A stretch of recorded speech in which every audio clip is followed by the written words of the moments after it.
Hey. Tu dois épouser qui? Avec ces stupides boissons que tu as apportées. Quand tu refuses, tu oses apporter ces histoires pour que cette maison de Dieu devienne à vous. Okoya? Non, non. Venez chercher vous un...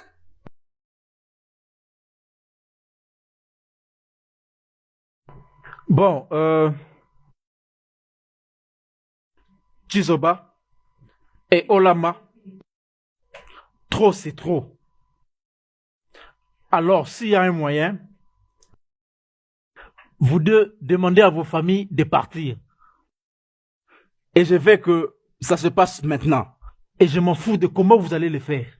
Je crois que vous me comprenez. Car dans cette maison, je ne veux pas avoir une troisième famille. Je veux mener ma vie la façon dont j'en ai l'habitude. Alors, dites-leur de partir. Toi, dis à ta maman de partir et toi, dis à ta soeur de partir. Qu'elle nous laisse vivre seules. Parce que à partir de demain matin, je ne veux voir aucune d'elles chez moi. Vous me comprenez maintenant? Alors, faisons-le et respectons-nous mutuellement. C'était la raison de cette réunion. Nkem. Oui. Dirige tes mots sur les personnes concernées. Ma sœur est ici pour défendre et non pour offenser. Et s'il n'y a pas d'offense, il n'y aura pas aussi de défense. Alors, commence par l'offenseur et qu'elle parte. Donc, c'est ton esprit qui te pousse à raconter ces absurdités. Si seulement je n'arrivais pas à voir cette tête qui est collée à ton corps, j'allais dire que tu n'as pas de cerveau. Mais qu'est-ce que tu crois? Elle n'a rien dans sa tête. Tu n'as pas tort, c'est ce qu'elle est exactement. Laisse-moi te dire, si tu sors dans la rue, tu verras toutes ces femmes tonneaux vides. Et celle-ci, et leur chef. Bien alors nous, appelons le chat par son nom. Hé, vieille femme, je ne veux pas ton âge sur ton visage. Tu dois prendre ton temps. Prends ton temps pour bien gérer tes problèmes, s'il te plaît. Sinon je vais t'aider. Arrêtez. Des discussions, vous reprenez encore. Au lieu de trouver des solutions, vous discutez encore. Je ne veux pas écouter ces bêtises. Ne dites plus rien dans cette réunion. Vous ne parlez que de bêtises. Ça veut dire quoi tout ça? N'est-ce pas toi qui occasionne tout ceci? Qu'est-ce que tu racontes? Tu n'es pas assez un homme. Tu dois le savoir. Comporte-toi en homme. Si tu étais vraiment un homme, tu ne laisserais pas cette femme stérile dans cette maison. Qu'est-ce que tu racontes? Pendant que tu as cette vigne dans ton jardin qui peut te produire... Non, ne parle pas de vigne. Qu'est-ce que tu as dit? Que je ne suis pas un homme? C'est ça. Tu n'es pas un homme. Écoute, ne faisons même pas allusion aux hommes. Tu es une ma. Toi? Maman. Tu es maman. Écoutez, si vous parlez à mon mari encore de la sorte, je vais vous démorceler maintenant. Hey, Chimo, c'est à vous que je parle. Oui, maman. Maman, cette petite souris est en train de parler. Oui, laisse-moi gérer les choses. Laisse-moi m'occuper de ceux qui sont de mon genre. Parlons comme des hommes. Une femme stérile est un homme. Puisqu'avec cette stérilité, si tu tombes déjà vers la ménopause, tu es un homme. Ouvre tes oreilles. La prochaine fois que tu diras encore de bêtises à ma fille, qu'est-ce que tu vas faire? Qu'est-ce que tu vas faire?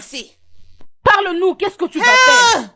Titim body, don't body body, Non, titim arrêtez body, ça. don't body body, Arrêtez. titim body, Regardez-moi, don't arrêtez. body body, Hey, titim hey, body. qu'est-ce que tu veux faire? Arrêtez. Que voulez-vous faire ici? Non, arrêtez. Arrêtez. Tu vas me le donner aujourd'hui. Aujourd'hui. Nous allons le faire aujourd'hui.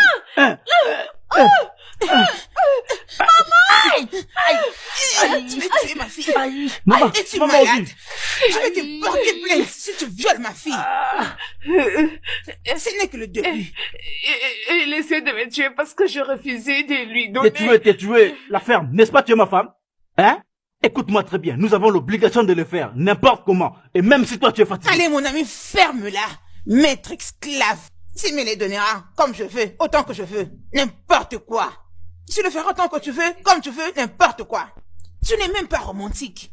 Tu crois que c'est comme ça que mon mari m'avait fait pour que je te donne cette belle créature de femme? Maman, moi je ne te comprends pas. Tout ce qui se passe dans ma chambre ne te regarde pas. Violer ma fille? Dans ce cas, laisse-moi finir avec elle. Laisse-moi. Où est le préservatif? Maman, je ne l'utilise pas. Depuis quand, maman? Il va aller seulement comme ça. Tu veux être en intimité avec ma fille sans protection? Pas question. Tu veux qu'elle fasse une déchirure? Hein? Tu n'es pas romantique? Commence d'abord à chasser cette femme stérile. C'est en exerçant la brutalité sur ta femme que tu veux te faire un homme? Maman, va juste dehors et laisse-moi finir mon travail. J'irai nulle part. Maman, tu peux sortir. Tu Maman, as raison, mon sang est reste. très C'est chaud. Maman, notre sang. Où Je suis là. avec toi. Je ne sais vraiment pas comprendre leurs problèmes. Puisqu'elles refusent de partir, pourquoi tu ne te refuges pas quelque part? Quand elles ne seront pas là où tu es, elles vont se ressaisir. je sais quoi faire. Tu sais, c'est juste parce que j'essaye de faire la paix. Je vais maintenant afficher ma face B. Désormais, je vais utiliser mon intelligence pour les diviser dans cette maison. Ils sauront de quoi je suis capable. Bah non. Bah non. Ah. Je t'ai toujours dit de craindre Dieu. On ne remet pas le mal pour le mal. Essaye de te cacher cette fois-ci.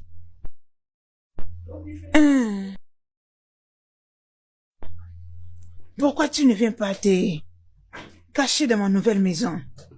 Non, mais... Cela voudrait dire que je fuis ma maison à cause de mes femmes. Non. Tu ne seras pas en train de fuir. Ça sera juste une sorte de refuge pour toi.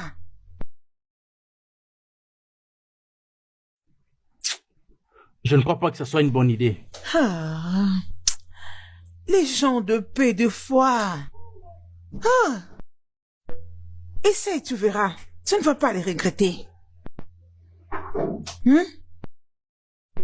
Donne la chance à la paix de régner. Cela ne doit pas te déranger. Peu importe, cher ego, cela veut dire que je fuis toujours ma maison. Oh non. Tu sais juste de nettoyer ta tête. De plus, les gens savent que je suis une chrétienne et que je crains le Seigneur. Je suis prête à faire tout. Tout pour plaire mon Christ. D'accord, alors. Observons comment ça va se passer. Garde ta foi en Dieu. Je crois fermement que ça marchera dans la prière. Ne te dérange pas. Sens-toi juste à l'aise. Viens, laisse-moi t'aider. Tu dois enlever ta chemise. Il fait très chaud, hein? Maman. Ikem s'est confié à moi avant de partir de la maison. Ikem s'est confié à toi? Oui. C'est quoi la raison de son départ? Il a dit qu'il ne mettra plus ses pieds dans cette maison jusqu'à ce que Chizoba fasse ses bagages et débarque d'ici. Il m'a dit qu'il a essayé à maintes reprises de parler à Chizoba d'une manière calme, mais elle refuse de changer. Attends. Essaies-tu de dire que Ikem est parti de cette maison, ou soit il s'est enfui de cette maison à cause de cette Chizoba? Oui, c'est ce que j'essaie de vous dire. Mais il aurait dû se confier à nous depuis tout ce temps. Nous pourrions les gérer nous-mêmes et la faire débarquer d'ici. Nous sommes capables de la renvoyer même pendant son sommeil. Maman, calme-toi, calme-toi. Ce n'est pas pour rien qu'il était venu se confier à moi. Mon mari n'est pas rentré à la maison depuis hier. Voilà pourquoi je t'ai appelé pour savoir s'il t'avait dit où il était parti. Comment Ikem peut faire ce genre de choses? Il est parti malgré que je l'ai conseillé.